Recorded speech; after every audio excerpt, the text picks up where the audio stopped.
30 ലക്ഷം മാത്രം ജനസംഖ്യയുള്ള ഒരു കൊച്ചു രാജ്യത്തെ 60% പൗരന്മാരും ഇന്ന് ഇന്ത്യൻ നിലവാരത്തിൽ നോക്കിയാൽ കോടീശ്വരന്മാരാണ്. ഞാൻ പറയുന്ന ആ കൊച്ചു രാജ്യം ഖത്തറാണ്. അതെ, രാജ്യത്തെ തൊഴിലാളികളിൽ 85% കുടിയേറ്റക്കാരാണ് അവിടെ. ഇന്ന് ആധുനികതയുടെ പര്യായമായ ഖത്തറിന് എണ്ണയുടെയും പ്രകൃതിവാതകത്തിന്റെയും സമ്പത്ത് ലഭിക്കുന്നതിന് മുൻപും ഒരു കഥയുണ്ട്. പാറക്കെട്ടുകളും മണൽ കൂനകളും നിറഞ്ഞ ഒരു ഉപദ്വീപിൽ നിന്ന് ആഗോള ശക്തിയിലേക്കുള്ള ഖത്തറിന്റെ വളർച്ച അത്ഭുതകരമാണ്. 4.5 നൂറ്റാണ്ട് മുൻപത്തെ ഖത്തറിനെ കുറിച്ച് ചിന്തിക്കുക. 1600കളുടെ തുടക്കത്തിൽ പച്ചപ്പില്ലാത്ത ഈ മണൽ ഭൂമിയിൽ ഒട്ടകങ്ങളെ മേയ്ക്കുന്ന ബദൂവിയൻ ഗോത്രങ്ങളും കടലിലെ മുത്തുവാരുന്നവരും മീൻപിടുത്തക്കാരും മാത്രമാണ് ഉണ്ടായിരുന്നത്. പരസ്പര ബഹുമാനത്തിലും ആതിഥ്യ മര്യാദയിലും അധിഷ്ഠിതമായ കർശനമായ നിയമങ്ങൾ പാലിച്ചാണ് അന്ന് അവർ ജീവിച്ചിരുന്നത്. നൂറ്റാണ്ടുകളോളം ഖത്തറിന്റെ സമ്പദ് വ്യവസ്ഥയുടെ ഹൃദയമിടിപ്പ് മുത്ത് വ്യാപാരമായിരുന്നു. തടിയിൽ നിർമ്മിച്ച ദോ എന്നറിയപ്പെടുന്ന ചെറുവള്ളങ്ങളിൽ കടലിൽ പോയി മുത്തുകൾ മുങ്ങിയെടുത്താണ് അവർ ഉപജീവനം നടത്തിയിരുന്നത്. ചൈനയിലെയും മധ്യേഷ്യയിലെയും സമ്പന്നർക്കിടയിൽ ഖത്തറിലെ മുത്തുകൾ അന്ന് വളരെയധികം പ്രശസ്തമായിരുന്നു. ഖത്തറിന്റെ രാഷ്ട്രീയ ചരിത്രം പരിശോധിച്ചാൽ അൽത്താനി കുടുംബത്തിന്റെ പങ്ക് വളരെ വലുതാണ്. 19-ാം നൂറ്റാണ്ടിൽ ഷെയ്ഖ് മുഹമ്മദ് ബിൻ താനിയുടെ നേതൃത്വത്തിലാണ് ആധുനിക ഖത്തറിന്റെ അടിത്തറ പാകുന്നത്. പിന്നീട് ഷെയ്ഖ് ജാസിം ബിൻ മുഹമ്മദ് അൽത്താനി ഖത്തറിനെ ഒരു ഏകീകൃത രാജ്യമാക്കി മാറ്റുന്നതിൽ നിർണായക പങ്ക് വഹിച്ചു. ഓട്ടോമൻ സാമ്രാജ്യത്തിന്റെ അധിനിവേശത്തെ ചെറുത്തു തോൽപ്പിച്ച 1893-ലെ അൽ വജ്ബ യുദ്ധം ഖത്തറിന്റെ ചരിത്രത്തിലെ സുപ്രധാന നാഴികക്കല്ലായി മാറി. പിന്നീട് ബ്രിട്ടീഷ് സംരക്ഷണത്തിലായിരുന്ന ഖത്തർ 1971 സെപ്റ്റംബർ 3-നാണ് പൂർണ്ണ സ്വാതന്ത്ര്യം നേടിയത്.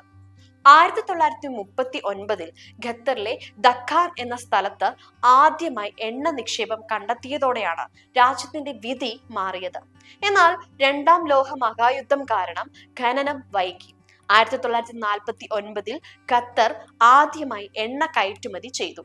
1970-കളിൽ ഷെൽ കമ്പനിയുമായി ചേർന്ന് ലോകത്തിലെ ഏറ്റവും വലിയ പൈതൃകവാദ നിക്ഷേപമായ നോർത്ത് ഫീൽഡ് കണ്ടെത്തി. ഇതാണ് ഖത്തറിനെ ലോകത്തിലെ ഏറ്റവും വലിയ ലിക്വിഫൈഡ് നാച്ചുറൽ ഗ്യാസ് അഥവാ LNG കയറ്റുമതിക്കാരായി മാറ്റിയത്.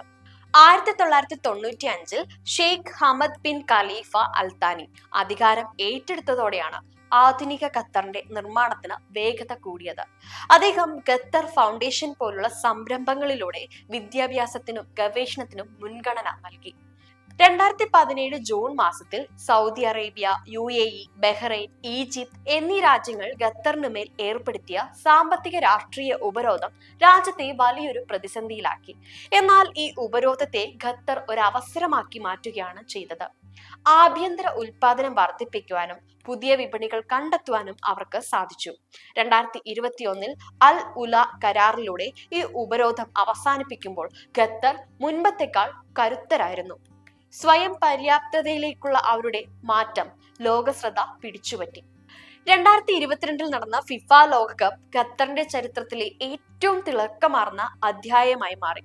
മിഡിൽ ഈസ്റ്റിൽ ആദ്യമായി നടന്ന ഈ കായിക മാമാങ്കത്തിനായി ഖത്തർ $200 ബില്യൺ നിക്ഷേപം നടത്തി. ലുസൈൽ പോലെയുള്ള പുത്തൻ നഗരങ്ങളും അത്യാധുനിക സ്റ്റേഡിയങ്ങളും അവർ നിർമ്മിച്ചു. കേവലം ഒരു കായിക മത്സരം എന്നതിലുപരി ഖത്തറിന്റെ സംസ്കാരവും നയതന്ത്ര ശേഷിയും ലോകത്തിനു മുന്നിൽ പ്രദർശിപ്പിക്കുവാനുള്ള വേദിയായി അത് മാറി.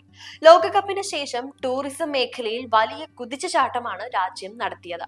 ഇന്ന് ലോകത്തിലെ പ്രധാനപ്പെട്ട രാഷ്ട്രീയ പ്രശ്നങ്ങളിൽ മധ്യസ്ഥത വഹിക്കാൻ ഖത്തറിന് സാധിക്കുന്നുണ്ട്. ഹമാസും ഇസ്രയേലും തമ്മിലുള്ള സംഘർഷങ്ങളിലും അഫ്ഗാൻ സമാധാന ചർച്ചകളിലും ഖത്തർ വഹിച്ച പങ്ക് വളരെ വലുതാണ്. വാഷിംഗ്ടണുമായുള്ള അടുത്ത ബന്ധവും അതേസമയം മറ്റു പ്രാദേശിക ഗ്രൂപ്പുകളുമായുള്ള ആശയവിനിമയ ശേഷിയും ദോഹയെ ലോകത്തിലെ നിർണായകമായ ഒരു നയതന്ത്ര കേന്ദ്രമാക്കി മാറ്റി. 2024-25 കാലഘട്ടത്തിലും ഈ മേഖലയിൽ ഖത്തർ തങ്ങളുടെ ആധിപത്യം തുടരുകയാണ്.